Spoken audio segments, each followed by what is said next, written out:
The night the storm tore the east gate apart, no one expected the commander to go down. He was found with a timber fragment lodged between his ribs. Pale, controlled, bleeding through his coat in a cold, and the only person who could save him was the healer he had been leaving firewood for in the dark, sealing her window with better mortar than the job required, adjusting patrol routes just so her midday light wouldn't be disturbed. She worked on him for an hour by lamplight while the storm screamed outside. He never made a sound. And when it was over, instead of returning to his quarters, he looked at her and said, "Let them talk." What did he mean by that? And why had a man who never asked for anything been quietly, carefully, leaving pieces of himself at her door for months? Watch the full story to find out. The first time Caelan Ashvale came to her, it was for a cut on his hand. Not a deep one. Not one that warranted the kind of knock he gave her door.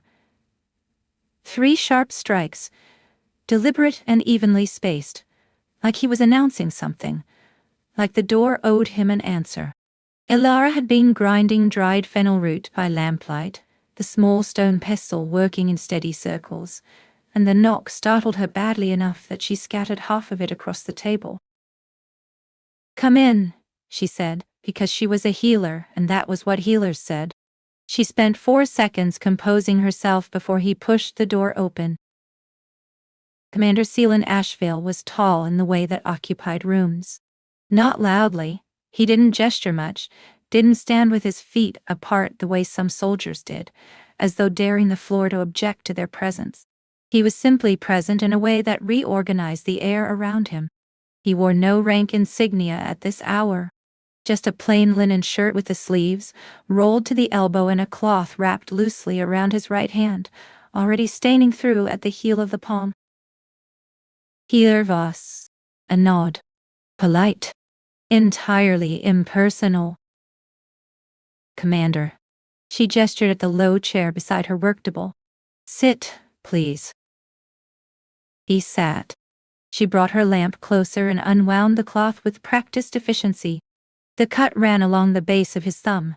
Clean, not deep enough for stitching, but wide enough to need proper binding, and the kind of attention that would prevent the skin from pulling apart again under the grip of sword or rein.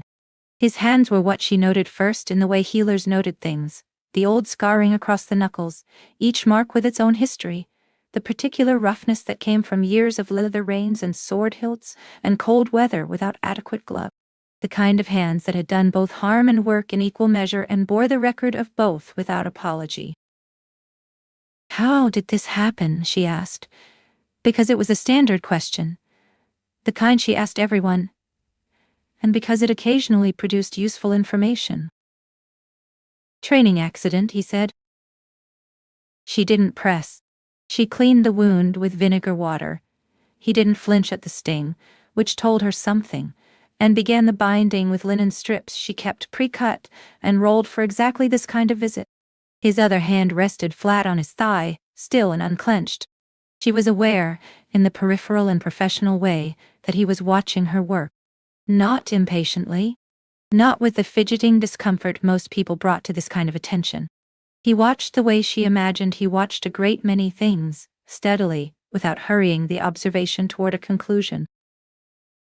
"This will need redressing in 3 days," she said, tying off the final layer. "You can come back, or I can show you how to do it yourself if you'd prefer the independence." "I'll come back," he said, and there was something in the even way he said it.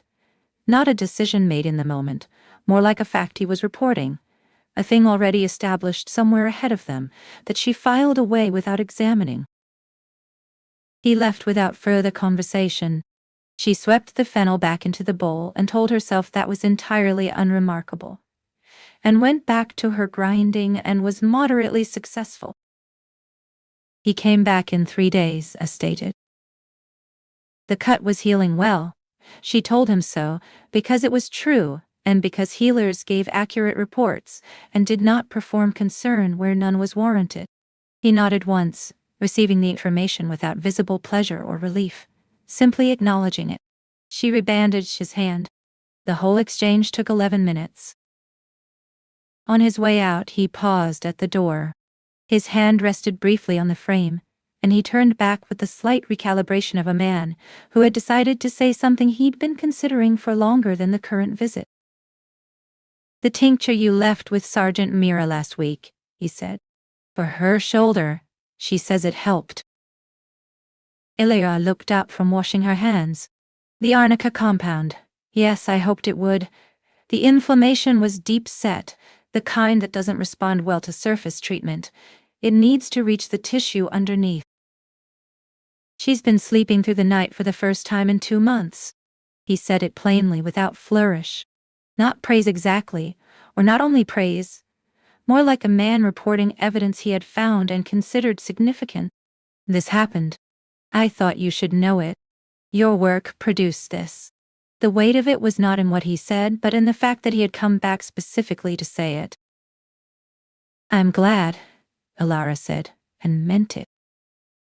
He nodded and left. She stood at her window for a moment afterward, watching the courtyard below, where a young cinder-haired Caelan, Pip, she'd learned, one of the newer guards, barely 20, who had twice already presented himself to her with ailments she suspected were largely invented, was attempting to look busy near the well. He had been loitering in the general vicinity of her workroom door, with suspicious frequency and remarkable commitment. She did not think about the commander's hands, or the particular way he'd said, "I'll come back," as though it were a fixed coordinate rather than a social nicety. She thought about arnica compounds, and whether she should order more calendula before the pass roads closed for winter, and what the elevation of the northern ranges would do to her supply routes. She was mostly successful at thinking about these things. "Healer Voss," said Pip, arriving at her door 3 days later with the expression of a man who had prepared his suffering carefully. "I think I may have developed a sensitivity to wool." Ilara looked at him. He was wearing a linen shirt. "Where, specifically?" she asked. "My wrists," he said, with the conviction of someone who had rehearsed this. She examined his wrists. They were smooth and entirely unaffected, with no redness, no swelling, no indication of anything except that Pip had very nice skin, and no legitimate reason to be here. She sent him away with a pot of chamomile salve and the suggestion that he drink less of the barracks wine. He left with the expression of a man who had not quite accomplished whatever he'd come to do. She thought about this afterward, more carefully than she would have liked. Pip was not subtle. He was also, she had noted over the past weeks, deeply interested in events that were not his business. The sort of young man who gathered information the way others gathered firewood, compulsively and against all weather, and who paid attention to things that most people looked past. She had watched him watch people. He was very good at it, underneath the performance. Which meant that if he had been to see her 4 times in a fortnight on increasingly transparent pretexts, there was something specific he was circling. This was, she decided, not her concern. What was her concern? The inventory, which was low on valerian root and alarmingly short on the good quality wormwood. The crack in the window's north corner through which cold air entered with real enthusiasm, and the matter of old Herrick, the blacksmith, whose chest rattled in a way she didn't like, and who would not stop working 14-hour days, no matter how many times or in how many times, or in how many ways she Not the commander. Not the steady, even way he looked at things. Not the firewood that appeared to be running low in the corner of her room. She was a healer. She was very busy. Sergeant Mira came in on a Friday afternoon with a bad bruise along her forearm, and the look of a woman prepared to declare it nothing before anyone asked. "It's nothing," she said, before Ilara could speak. "Sit down, Sergeant." Mira sat. She was a compact woman of about 40, with close-cropped gray hair, and the posture of someone who had decided long ago that stillness was itself a form of discipline. She had served the keep for 18 years. She knew everyone, and was trusted by everyone, and seemed to regard her own needs with the mild impatience of someone who found them inconveniently present. Ilara pressed along the bruise carefully, watching for the depth of the wince, gauging the tenderness of the tissue beneath. This happened during drills? Sparring. I was distracted. By what? A pause that contained a decision. The commander was working the younger Caedians on the form. He has a... Mira stopped, began again, choosing more carefully. He expects a great deal. It's not a criticism. He demands of himself first and of others second, which is at least a consistent philosophy. He was a field commander for 9 years before this posting. He is not always... She searched for the word. Patient? Ilara offered. Present, Mira said, with the firmness of someone making a distinction they considered important. He can be patient. He is sometimes very patient. But he loses himself in the work, in the outcome of the work, and the distance between him and the present moment grows, without his noticing. Ilara rewrapped the arm in cool, comfrey-soaked linen, and held that.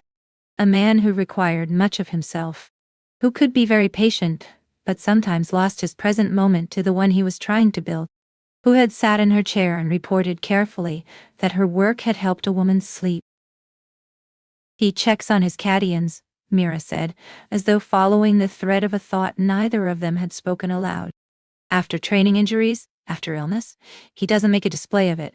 He goes to see, and if they need something he provides it, and he doesn't require acknowledgement. That's admirable, Ilara said, because it was. Mira looked at her with what might have been amusement, though it was the contained kind. Yes, she said. It is. She rose, and took her leave with the decisiveness she brought to everything. At the door she paused, her hand resting on the frame, and said, without turning, "He asked after you. Whether you'd settled in well, whether the supply requests had gone through without difficulty." Then she was gone before Ilara could arrange her face into anything useful. Ilara stood at her window for a long time after that, watching the courtyard where the afternoon light was going flat and cold. Winter arrived the way it always did in the northern keeps, not gradually, not with the warning of a gradual cooling, but all at once, as though it had been waiting just past the tree line and had finally decided to stop being courteous about it. Ilara woke one morning to find frost thick on the inside of the window glass. Not at the edges but across the whole pane, intricate and opaque, the cold having claimed the night. By midday the wind was coming through the north corner crack with the particular persistence of something that had found a way in, and intended to use it. By evening, 3 Caedians had appeared at her door with cold stiffened joints, one with the early signs of a chest complaint she intended to watch carefully, and a cook's boy with hands so chapped from outdoor hauling that the skin had split at 2 knuckles. She was up late, writing notes by the last of the lamp oil, her breath faintly visible in the cold air, when something appeared on her work table. Not appeared. She hadn't heard anyone come in. The door had opened and closed so quietly she'd missed it entirely, which said something she preferred not to think about regarding how deeply she'd been absorbed in the question of whether valerian or passion flower was more effective for cold weather sleep complaints. But there it was, a small bundle of firewood, dry and neatly stacked, placed directly beside the cold hearth as though it had always been there, and on top of it, a single folded piece of paper. The north corner, I've asked the mason to see to it tomorrow. Ka. She sat with that for a long time, the note in her hands and the cold room around her. The mason. Tomorrow. She had not mentioned the crack to anyone, had not submitted a request, had simply endured it with the matter-of-fact adaptation of someone accustomed to enduring minor inconveniences. He had noticed it. Not, it should be fixed, which would have been an order issued from authority.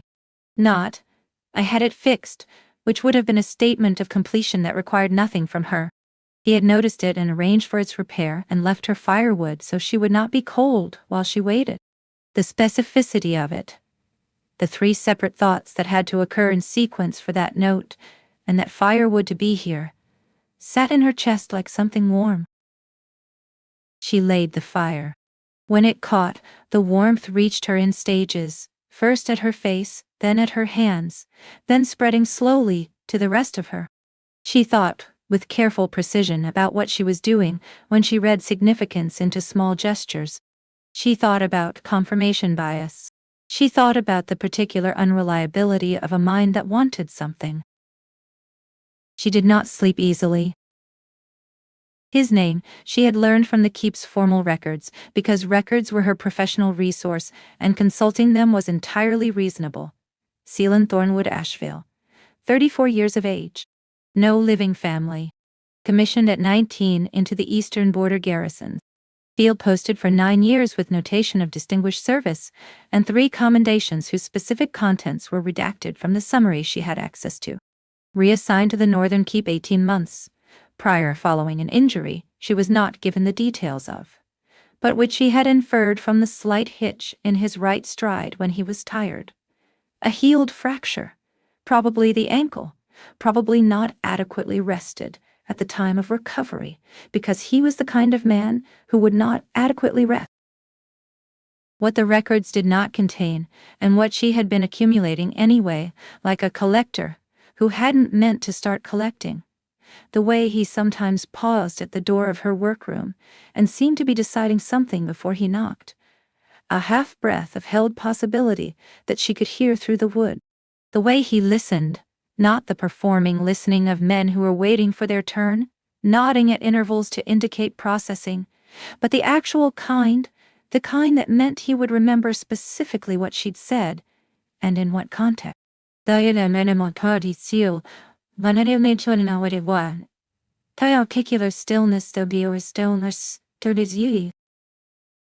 She was, she told herself regularly, and with great conviction, a healer. She noticed things. It was a professional orientation, a trained attention that she applied uniformly, and without personal bias. She noticed with uniform professional attention that her pulse did something physiologically inconvenient when he looked at her directly.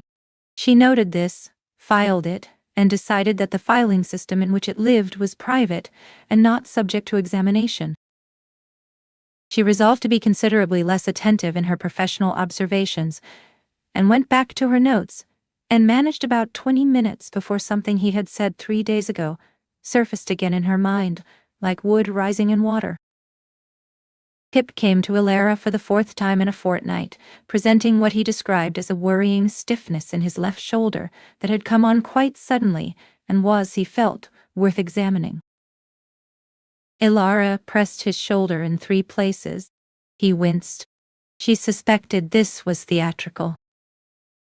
"How did you sleep last night?" she asked. "Excellently," he said, too quickly. She gave him a look that she had found, over time, was more effective than most questions. "On the floor," he admitted. "Garin took the good bunk. There was a card game. I lost several rounds and perhaps made some regrettable decisions about continuing to play." He paused, and she could see the shift in his expression. The quick bright eyes settling on something more specific. And then it came. "He was watching you again." She did not ask who. She was not going to ask who. "At the evening meal yesterday," Pip continued, undeterred by her silence in the way that only very confident or very oblivious people could be undeterred, and she suspected Pip was neither. "You were at the far table talking with Healer about the chest cases in the lower barracks, and he sat down across the hall and—" he appeared to genuinely consider how to describe it. "It wasn't staring. He's never obvious. He does the thing where he looks away before anyone notices he was looking. But the before part has been getting shorter." "Pip," said Ilara. "I'm simply reporting observable facts. Take the salve and come back in 2 days if the stiffness persists." Pip took the salve.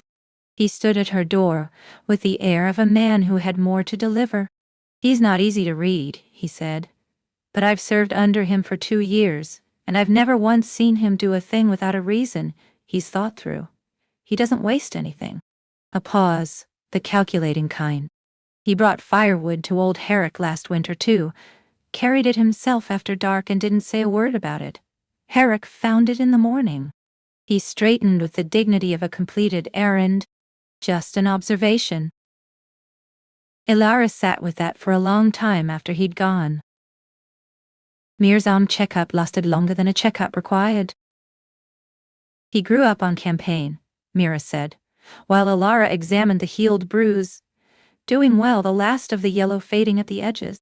His father was in the military, and his mother died when he was 7. I don't know with precision what that does to a child. I know what it looks like from the outside, 20 years on. What does it look like? Ilara asked carefully.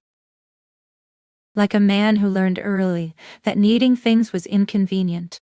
Mira considered her own hands where they rested on her knees, as though examining them for information. He gives help readily, asks for it with great reluctance. That's an imbalance. It takes from the reserve and doesn't put anything back. She looked up. He doesn't know how to let things be done for him. He accepts service in a professional capacity. That's structure, that's rank, it's impersonal. But anything with a personal dimension, he deflects. That sounds like loneliness with good manners, Ilara said, before she decided to. Mira looked at her with that contained amusement again. That's exactly what it is, she said. At the door, she paused, hand on the frame. She had a habit of doing this, turning back for one last thing, and Ilara had come to expect it. He asked the mason to use the better mortar for your window. Specifically, he checked on it. She said it matter-of-factly, without emphasis. I overheard. After she left, Ilara crossed the room and pressed her thumb to the sealed corner. The mortar was smooth and cool and absolutely solid. No draft at all. She stood there for rather longer than the observation required. Garen arrived on the 43rd day of winter with a headache, allegedly. He was a broad-shouldered Caelan of about 30, sun-weathered and unhurried, with a habit of arriving at the healing rooms with excuses that didn't quite hold together on examination. Ilara had treated him once for a real wound. A sword cut along his ribs from a training exercise in her second week at the keep. And he'd sat entirely still through the stitching, and said afterward, with complete sincerity, "You have a good hand, healer." She had liked him immediately. He had the quality of a man who said what he meant, and didn't require much in return. She had come to recognize him as Caelan's closest associate among the Cadians. Not a friend in the social sense, but the kind of person who knew someone without being required to explain that they knew them. "Drink more water," she told him, "for the headache." "I drink plenty of water," he said. "Drink more." He accepted this without argument, which she respected. Then, in the way of the barracks, which seemed to operate on the principle that healers were interchangeable with record-keepers of confidential matters, he said, he had the patrol rotation changed. She looked up. "Eastern walkway," Garen said. "The one that runs along the back of the keep's upper floor. He moved it to midday. Said it was more efficient. The visibility's better in midday light, which is true." He paused with the precision of a man delivering information in the correct order. "It's also true that the midday shift passes your window at the hour when you usually work by the glass. The morning light makes it good working light. You're there most days." Ilara was quiet for a moment. "He didn't explain that part," Garen said. "Just said it was more efficient, which it also genuinely is." He accepted the water she handed him and left with the expression of a man who had completed a delivery and didn't need to understand its contents to know it was important. It snowed for 3 days. During those 3 days, Ilara conducted a thorough and honest examination of her own reasoning. She was a methodical person. She believed in evidence. She was suspicious of the kind of hope that arranged coincidences into patterns before the evidence warranted it. Better mortar. Specifically, a patrol rotation adjusted so the midday shift passed her window. firewood, and a note that was 3 words longer than it needed to be. She was still working through the implications when the knock came. 3 strikes, deliberate on the afternoon of the 3rd day. "From the market cart this morning," he said. "The herbalist had dried lemon balm. I recalled you mentioning the supply was low." She had mentioned it 14 days ago to Mira in a passing remark during a checkup, in a conversation he would have had no reason whatsoever to be present for. She looked at the parcel. She looked at him. The snow was melting off his shoulders, and he was watching her with that attentiveness she'd been cataloging, but there was something different in it now. A held breath, an asking, the particular quality of a man who has committed to a gesture and is waiting to find out what it means. "Thank you," she said. He nodded, already turning toward the door. "Commander," she said. He stopped. "Would you like tea?" She heard herself saying it, and then continued saying it, because stopping halfway would be worse. "I've just brewed some. It seems a waste, and you're cold. You should warm up before going back into that." She gestured vaguely at the window, at the snow still coming down beyond it. He turned. He looked at her for one specific, measured moment, not long, not dramatic, just precise. Then, "Yes," he said. "Thank you." They drank tea. They talked a little, about the storm, about the Caedians who had been struggling with the cold, about a question she had about a particular herb's growing conditions in the northern climate that he answered with surprising specificity, having apparently noticed the plant in question on a campaign years ago. The fire in the hearth was warm. Outside, the snow fell in unhurried curtains. The silence between topics was not the uncomfortable kind, but the kind that neither of them needed to fill it. She kept the memory of that hour, pressed close afterward, the way you keep a letter you've read and intend to read again more carefully. Pip arrived the following morning with an expression that could only be described as insufferably satisfied. "Don't," said Alara. He arranged his face into something approximating innocence. "I have a possible." "You're fine, Pip." "There's a chance I might be developing." "Sit down or leave. Those are your options." He sat. He lasted approximately 8 seconds before. I saw his light on until very late. He does that, works late, I mean. But there are different kinds of late. He appeared to search for the language.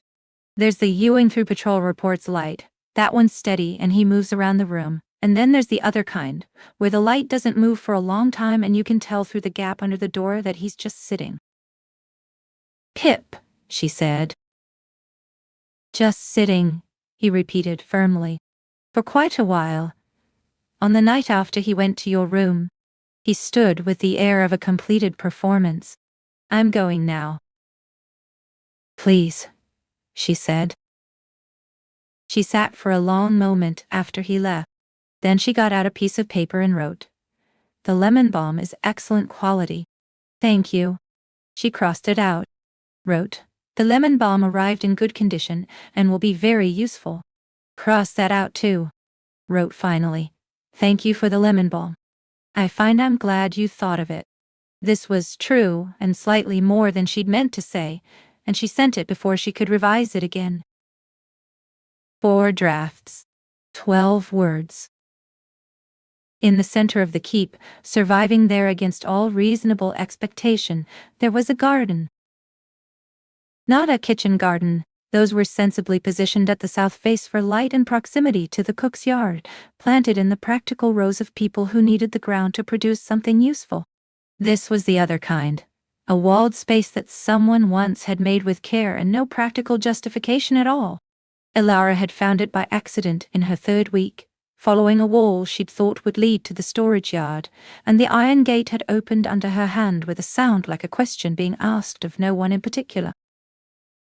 Inside, the dead stalks of late autumn flowers, cut back to their bases with care, climbing roses along the south wall, bare-thorned and dormant, their canes tied with old cord in patterns that showed someone had tended them not just once, but for years. A stone bench against the east wall. And in the northwest corner, an apple tree of considerable age, its trunk gone deeply gray and its branches making a vault against the winter sky. She had been returning since. It was here that Caelan found her on an afternoon in midwinter. She had stopped thinking of him as the commander in the privacy of her own mind, which was a development she was aware of without being entirely prepared to act on, when the cold had taken on character rather than mere temperature. The kind that smelled of coming snow. He stopped in the gate with the expression of someone who had genuinely not expected company. She was on the stone bench with her cloak pulled around her and a notebook open on her knee, not writing, looking at the bare rose canes, thinking about something she hadn't fully formed yet. She did not look up immediately. She used the moment to decide what kind of person she was going to be about this. "I didn't know anyone else came here," he said. "I don't think many people do," she said. "It's rather the point of it." A short silence. He came in anyway, which she had not predicted, and found she did not mind. He moved to stand near the apple tree, and looked at the south wall roses, with an expression she couldn't fully read from this angle, something held carefully, the way you hold something fragile from long habit. "My mother had a garden," he said. "Nothing like this, a corner." She grew feverfew. Elar looked up then. The light was flat and gray, the low sky of an afternoon considering snow, and his face in it was unguarded in a way she hadn't seen before. Not the composed neutrality of the workroom visits, not the professional attentiveness of the corridors, but something more like the specific texture of old grief that had been carried for long enough to wear smooth. "Feverfew," she said, "for headaches. It's very effective." She said it was for beauty. A sideways glance, and something passed through his face. Not quite a smile, but the structural possibility of one, the place where a smile could occur if conditions permitted. She was probably right about that. Elara looked back at her notebook, though she was no longer reading it. Around them the garden held its winter quiet. The muted creak of the apple tree, the soft collapse of accumulated snow from a high branch, the distant sounds of the keep going about its life beyond the walls. "She died when you were young," she said. Not a question. Mira had told her. But saying it aloud felt like acknowledging something. 7, he said. He did not offer more than that, and she did not ask. He stood in the silence for a moment, and then said quietly, "I come here to think. I have since the first winter." A pause. "I don't usually find anyone else." "I know," she said. "So do I." He left shortly after. Not abruptly. There was nothing abrupt about how he moved or spoke. She had noticed this, the particular deliberateness he brought to both action and withdrawal. But at the gate he paused, his hand on the iron, and looked back at her. And there was the thing she had been circling for months, present and unmistakable in the angle of his gaze. The thing that meant you, specifically, and had been meaning it for some time. She named it, sitting alone in the garden after he had gone, and then sat quietly with the name. The midwinter feast was, as Helga the housekeeper had explained to her, with the calm of someone delivering a fact of nature, obligatory. Elara prepared accordingly. She arrived on time. She found a position near the great hearth that was neither prominently visible nor so obviously peripheral as to read as avoidance. She carried a cup she could hold as though she were about to drink from it, which gave her hands something to do, and her face a direction to orient. Brennan appeared at her elbow within the first 10 minutes. He was 22, and perpetually glad to be wherever he was. And she liked him for it even when she found it a little exhausting.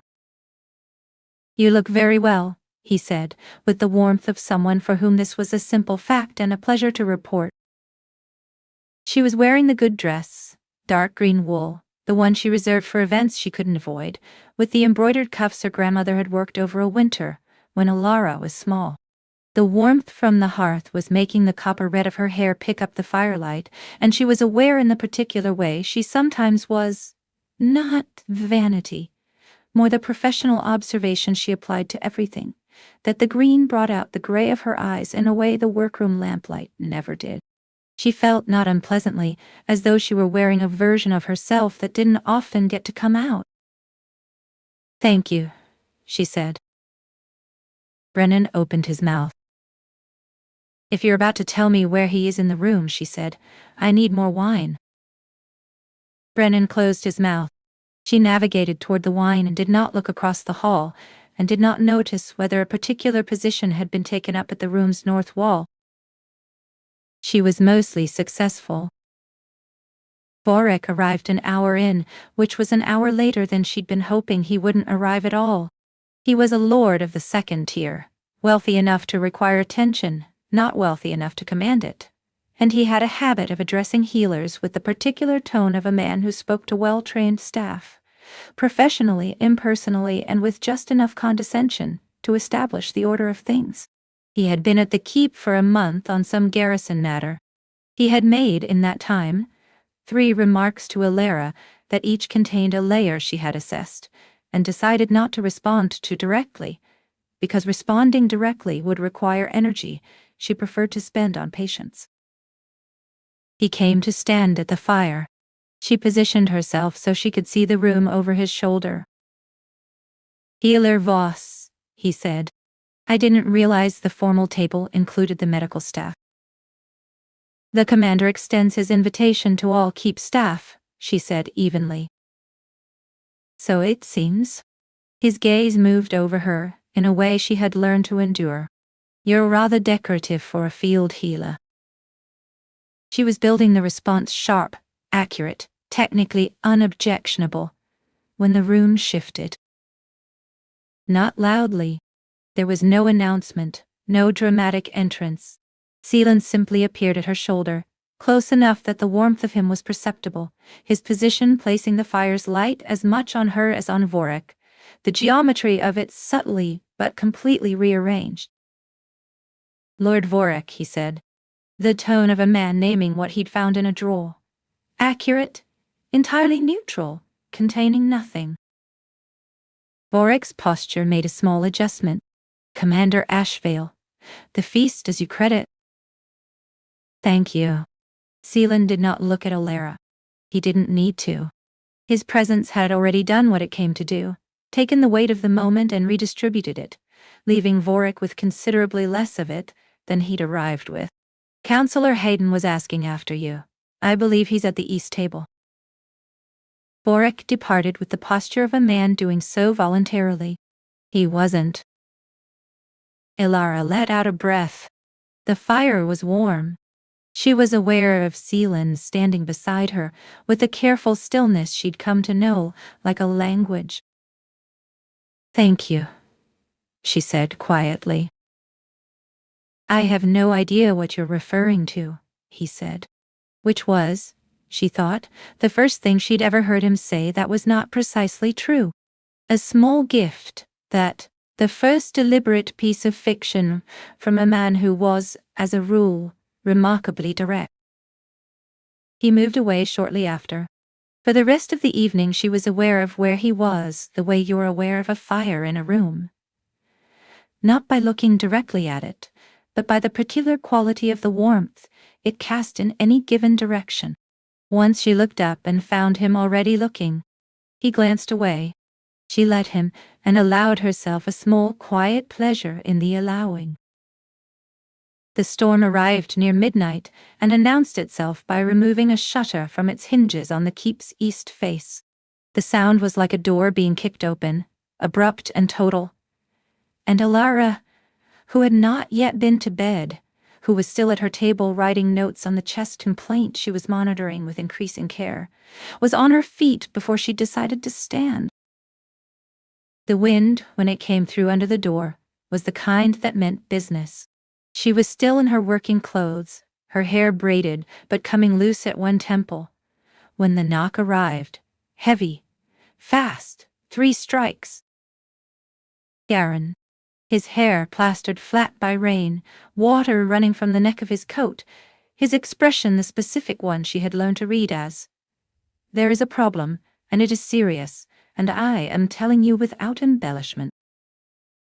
"It's the commander," he said. "East gate. A timber split from the barricade in the wind, a fragment, his left side." She had over 9 months developed a calm she was privately proud of. The kind that didn't collapse under urgency. The kind that meant her hands moved without shaking, and her voice remained level, and her mind went ahead to the next thing, and the thing after that. She put that calm on now, efficiently, and was moving before Caelan had finished speaking. He was in the armory, the nearest covered space with a cleared floor. When she arrived, 2 Caedians had gotten him inside and were standing at the room's edges with the particular helplessness of people who could handle most things in the world except this. A lamp on the wall threw amber light and heavy shadows. Caelan was conscious. He was, she noted with the part of her mind that observed things even in crisis, remarkably present for a man, with a fragment of timber lodged between his ribs. His eyes tracked to her immediately when she came in. "Here, Voss," he said, the commander's voice. Controlled. "Don't talk," she said and knelt. She assessed quickly and completely. The location, the angle, the depth suggested by how the fragment sat, and how the surrounding tissue had responded. The leather coat had slowed it. Seated, not buried. The tip maybe 2 finger lengths in, between the 5th and 6th ribs on the left side. Painful. Dangerous if he moved carelessly. Not immediately life-threatening if she worked cleanly. "Caelan," she said without looking up. "My workroom. The green case, top shelf above the window. Hot water. More lamps." A pause. "Pip." "Here," said Pip from the doorway, breathing hard. "Go with Caelan, don't run in the corridor." He went. She heard from the footsteps that he ran anyway. She had her hand at Caelan's ribs, pressing with careful intent, mapping what was there. He breathed in measured intervals. Deliberate, controlled, the breathing of a man managing significant pain at a practiced distance. His face was pale under the lamp, but his eyes were clear, and he was watching her with the full attention he brought to most things, which under the circumstances she found both inconvenient and unexpectedly steadying. "I need to remove it," she said. "It's going to hurt." "Yes," he said. "You can say so," she said more quietly. Something that was not quite professional in her voice, but was not personal either. Just honest. "If it hurts, it won't slow me down." Something shifted in his expression. Not a smile. The room where a smile might live, briefly occupied.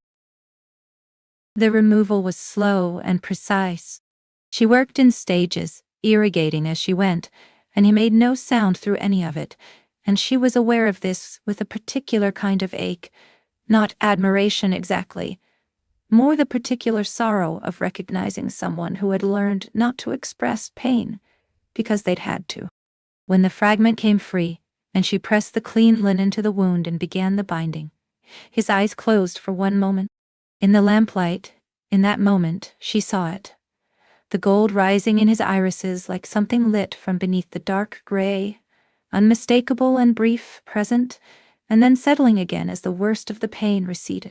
She had heard of this, the old stories of what happened to a man when a bond formed, when the world rearranged itself around a specific other person.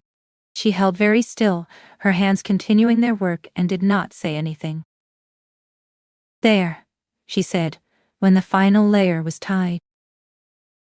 He didn't speak for a moment. Then, "Your hands are very..." A pause.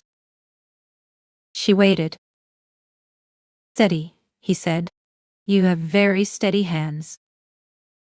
It was the second time he'd said something about her hands.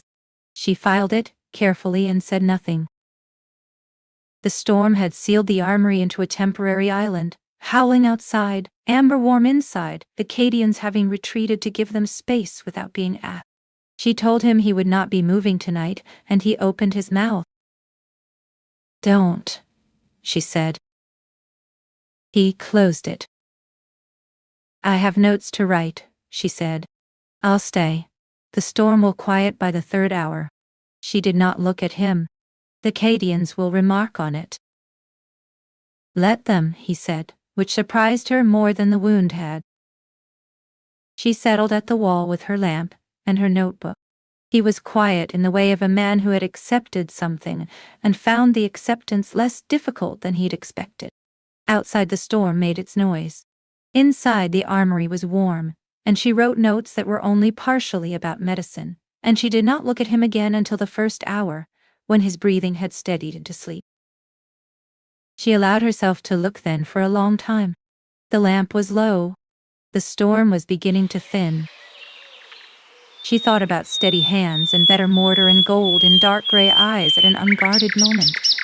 And she thought, I have been building toward this for 9 months without meaning to, and I am going to have to decide what to do about that.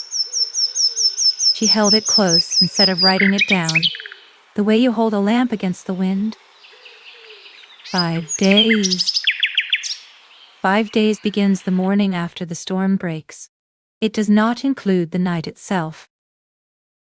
She arrived at first light, the real dawn, when the sky was the color of pewter and the storm's aftermath lay in scattered debris across the courtyard, timber and roof thatch and a horse trough that had migrated 10 feet from where it was supposed to be. She found him awake, upright against the wall, and in the process of attempting to work his coat on one-handed. "No," she said from the doorway. He looked at her with the expression of a man who had prepared a case. "Commander," she said, "if you pull that binding before the tissue has had time to seal at the edges, I will need to redo the entire procedure, and I will do it without the benefit of a crisis-suppressed pain threshold. You'll feel more of it the second time." She set down her kit. "Do you understand?" He set the coat down. She checked the wound with the careful attention it deserved. The binding had held, the tissue was clean, the depth of the bruising suggested he would be uncomfortable for some time, but nothing was working against her. She changed the dressing in silence, and he sat still through it, and at one point her fingers had to press against the edge of the bruising to assess it, and he made the smallest sound, barely a release of breath. "Sorry," she said. "It's fine." "I know it's fine. I'm still sorry." He looked at her when she said it, a direct look, the kind that had been doing something inconvenient to her composure for months. She held it this time instead of letting her eyes drop to her work. She had decided, sometime in the 2nd hour of the night, what kind of person she was going to be about this. He looked away first. Pip appeared at the armory door carrying breakfast for 2 with the elaborate casualness of a man who had definitely not thought carefully about portion sizes. "Pip," said Ilara, without turning from the bandaging. "I'm simply delivering." "If you are about to characterize the wound as complex in a way that suggests it requires extended monitoring, I need you to leave." "I was going to say," said Pip with great dignity, "that it looks like a very serious injury requiring significant rest and therefore continued presence of the healer." He paused. "That's all I was going to say." "Pip," said Caelan. Pip left. His footsteps had a quality she could only describe as smug. She found him standing at the armory's narrow window. Standing. She had not cleared him for standing. He was watching the Caedians run drills in the courtyard below, and she knew the expression on his face before she came close enough to see it clearly. She'd been cataloging his expressions for long enough that she could read the shape of them from a distance. This was the particular frustration of a man whose work was proceeding without him, and who found this genuinely, uncomplicatedly painful. She stood beside him. She didn't tell him to sit down. "They're doing well," she said. "Caelan is overextending on the left side of every form," he said, with the even delivery of long observation. "He's been doing it for 6 months. No one's correcting it because I'm the only one who has told him to watch for it, and I'm the only one who—" He stopped. "Write it down," she said. "I'll have Garen take it." A pause. Something worked in his jaw quietly, the small mechanism of a man accepting help. "Yes," he said. "Thank you." She handed him her notebook.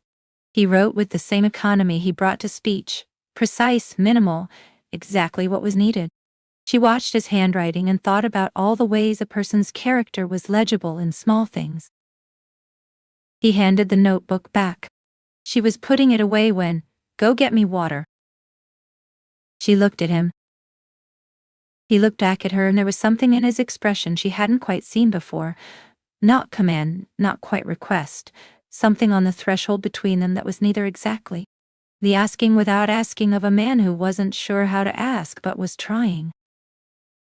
She took the cup without comment. She got him water.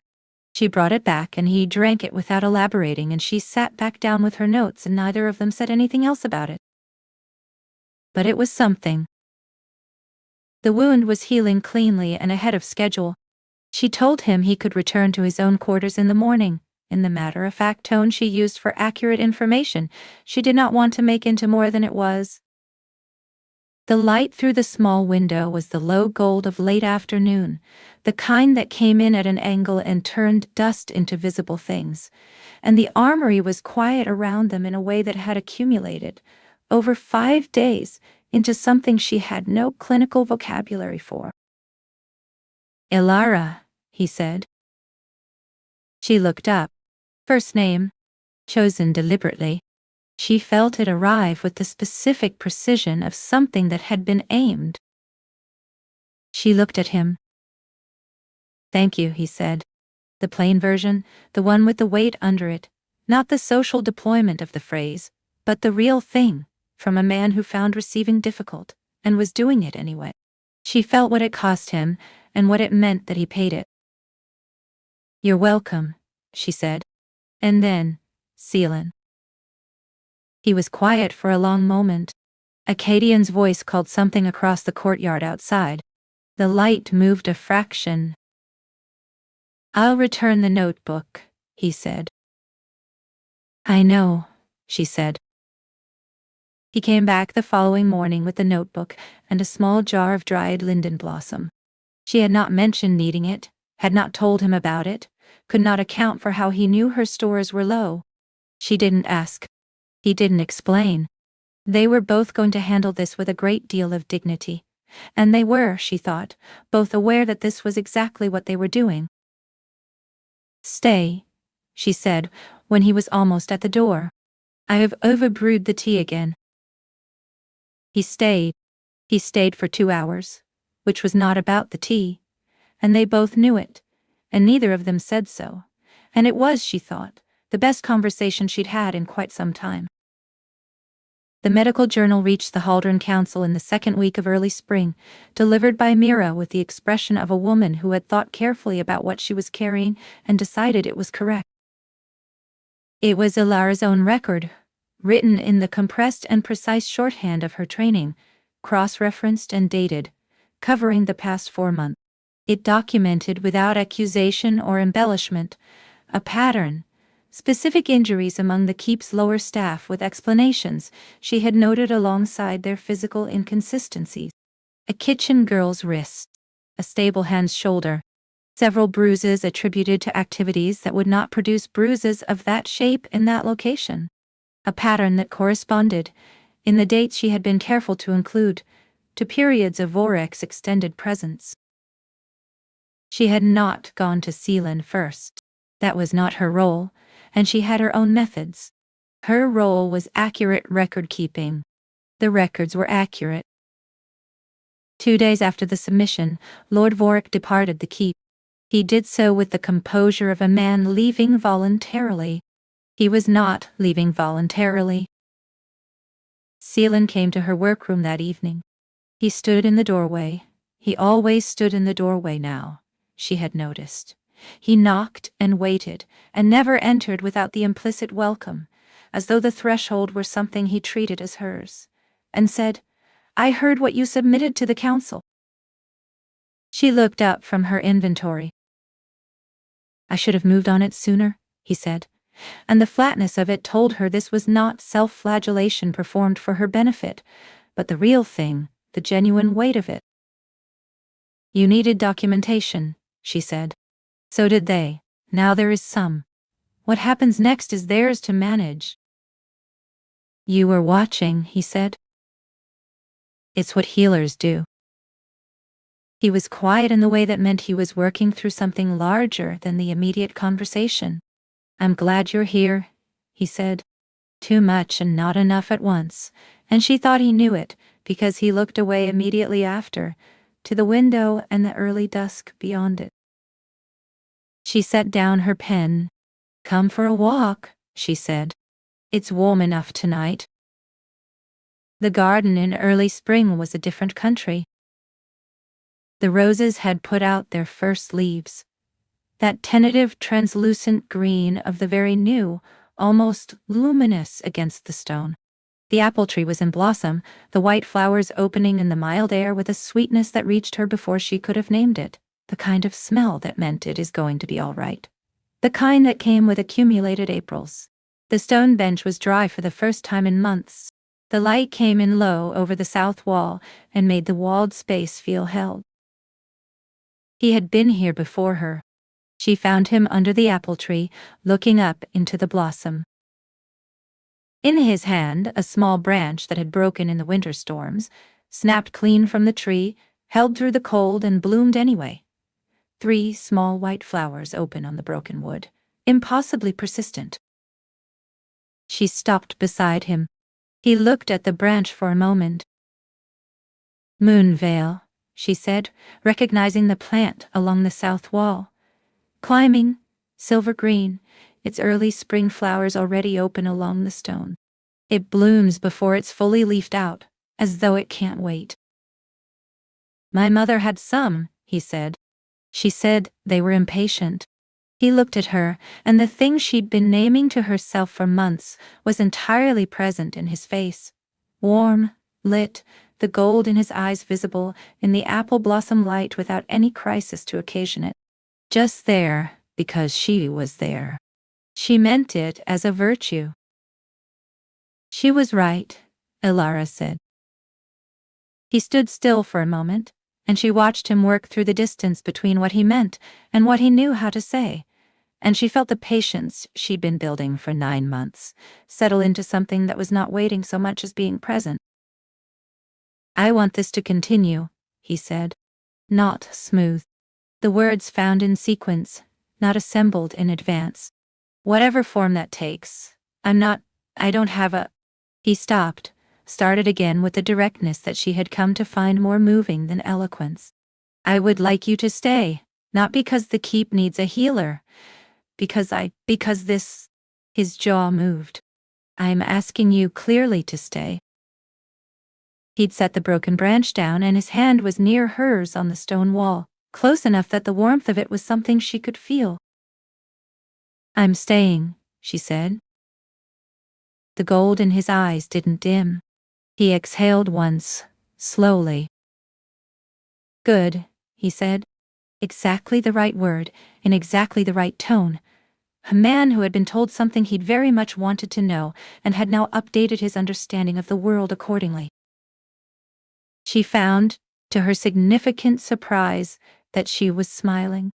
She found that he was watching her smile with an expression that was not quite a smile itself, but was in every structural way the equivalent of one. His hand covered hers on the cold stone wall, and neither of them said anything else, and the garden held them in the apple blossom light, and the moon veil bloomed along the south wall, with its characteristic impatience. They told no one. Or rather, they told no one in words. What actually occurred was that they continued to behave much as they had before, with the single adjustment that the quality of the pauses between them had changed. and his hand sometimes rested at the back of her chair when he sat beside her in the evenings, and she brought him tea without being asked, and he accepted it without comment, and Pip spent approximately 3 days in a state of barely contained vindication. "I said nothing," he told Garen, in the corridor outside the healing rooms, at a volume Alara could hear from inside. "You told her the wound was complex," Garen said. "It was complex. You also told her about the patrol rotation." "I was merely reporting observable facts." Sarah, the young woman who cleaned the commander's corridor, 14 years old and possessed of a healer's attention to detail in the wrong profession, presented herself to Alara's door one afternoon with the solemnity of an official report. "He's asked for water 4 times now," she said. "I've been keeping count. The last time he didn't really need water. I could tell by how long it took him to drink it." A pause. "Garen says it's his version of finding an excuse. I'm just telling you what I heard." "Thank you, Sarah," said Alara. 5 times. Sarah corrected herself. "I miscounted. I'll let you know if I need an official tally." "I'm already keeping one," said Sarah, and left. Helga came for her spring tincture and stayed longer than a tincture required. She was the keep's senior housekeeper, somewhere in her 60s, with the bearing of a woman who had managed the organized chaos of a northern garrison for decades, and found it largely manageable. She was also, Alara had worked out over several months, and with growing warmth, the source of the soup that had been on her hearth in bad weather since November, of the working candles that had been replaced before she'd noticed they were low, of the mended embroidered cuffs that had reappeared after the midwinter feast without comment. She had done all of this without being asked and without mentioning it, and Alara had not mentioned noticing it, and they had understood each other without any words exchanged on the subject. "You've sorted yourselves out," Helga said, with the satisfaction of a completed project. "I beg your pardon," said Alara. Helga's expression indicated that she was not fooled. "He's better with company than he knows," she said. "He's been alone in all the ways that count for a very long time, and he's made it work because he's a stubborn man who is good at making things work, but making things work and being well are not the same thing." She looked at Alara directly, the way old women who have earned their directness look at you.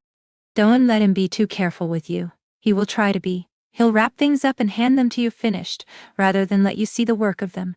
Don't allow it." "I know," said Alara. Helga nodded once, satisfied, and took her tincture and left. Alara sat afterward and thought about soup in cold weather and candles and mended cuffs, and about a man who had done equivalent things without signatures. She thought about what it meant to care for people in the syntax of small acts, quietly and without requiring acknowledgement. She thought, "I am very thoroughly staying." She found him in the garden on a morning in March. Early spring fully arrived, the kind of morning that came out of winter like a letter from somewhere the sun had been practicing for months, warm and tentative, the air carrying the smell of turned earth from the kitchen gardens, and the bright, almost liquid quality of true spring light. He was at the moonveil on the south wall, which had continued to bloom through the cold weeks, and was now fully leafed out, the silvery green a contrast to the dark stone. He was holding a small cut branch, not broken this time but deliberately taken, newly bloomed. 3 flowers on a clean stem. He turned when he heard her. The gold was in his eyes in the morning light, unhidden, present, without occasion or crisis. "I was bringing these to you," he said, with the directness of a man who had decided to stop finding roundabout routes to simple things. "I thought you'd said once that you kept dried flowers in the workroom." She had said it exactly once in passing to Mira 3 weeks ago. She took the branch. She looked at the small white flowers, impossibly delicate, the kind of thing that had no practical purpose and existed entirely to be beautiful, blooming before they were fully ready, because apparently that was what they did. "Your mother was right," she said again. "She usually was," he said, and smiled. An actual smile, the real kind, arrived at without warning, changing his whole face. She had seen it twice before briefly. This one stayed. She put the branch in the small jar she kept on the windowsill when she was working outdoors, and they sat together on the stone bench in the spring light, and he told her about the Eastern Territories, the specific ones, the names she hadn't heard before, the country of his 9-year posting, that she had read about only in the abstracted language of his service record. He told her without being asked. He told her the way a person tells someone they have decided to trust, without holding back the complicated part. She listened in the way she'd been taught to listen and then kept listening when that ran out, and she had to listen from somewhere else instead. She had her notebook. She did not write in it. Brennan appeared at her door on an afternoon near the month's end, with the slightly formal expression of a man delivering a prepared statement. "I wanted to say," he said, "that I've noticed a change in him, the commander. I don't know how to put it precisely. He's still himself. He's still, contained. But it's not the same kind of contained." He looked at her, looking for language. Before, the containment felt like a room with the windows sealed. Warm, probably from the inside, but closed. And now it's the same room, but the windows are open. He stopped, slightly embarrassed by his own metaphor. "Brennan," she said gently. "My grandmother used to say that some people hold themselves apart for a long time because no one has shown them they're worth being held toward," he said. "I just thought of that." He shrugged, a little awkward. "She was a very wise woman. I think about her quite often when things happen that seem right." Then he left with the slight relief of a man who has said the thing he came to say. Elara stood alone in her workroom. The windows sealed with good mortar, the dried herbs on their hooks, the jar of moonveil on the sill, still faintly fragrant, the garden visible through the glass with its new leaves, and let the whole of it settle around her. 9 months of noticing the particular stillness of him and what lived underneath it. Firewood and better mortar and a patrol, moved to midday. Lemon balm found from a market cart, because she'd mentioned it once in a conversation he shouldn't have heard. Water requested 4 times, 5 times without needing it. A broken branch that bloomed in winter anyway, impatient and committed to the season it had decided was worth opening for. She went to find him in the garden. "I have too much tea again," she said. "I know," he said. "You always do." She laughed, actually laughed, surprised into it, and the sound of it in the garden was the sound of the frost breaking, sudden, irreversible, entirely welcome. Some people don't say "I love you" with words. They say it with firewood left before you knew you were cold, with better mortar on a cracked window, with a patrol route quietly shifted, so your morning light stays unbroken. Caelan never announced himself. He never asked for credit, never waited to be thanked. He simply noticed the small things, the cold things, the things most people walk past without a second glance, and he did something about them.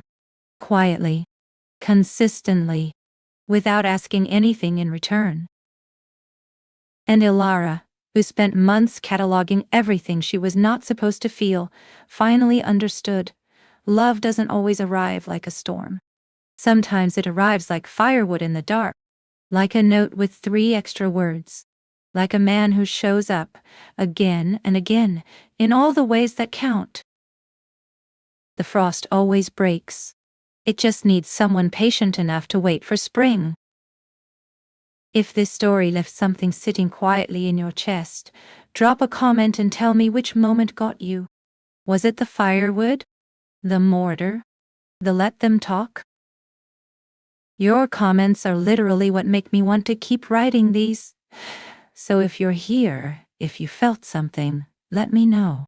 Like, subscribe, and I'll see you in the next one.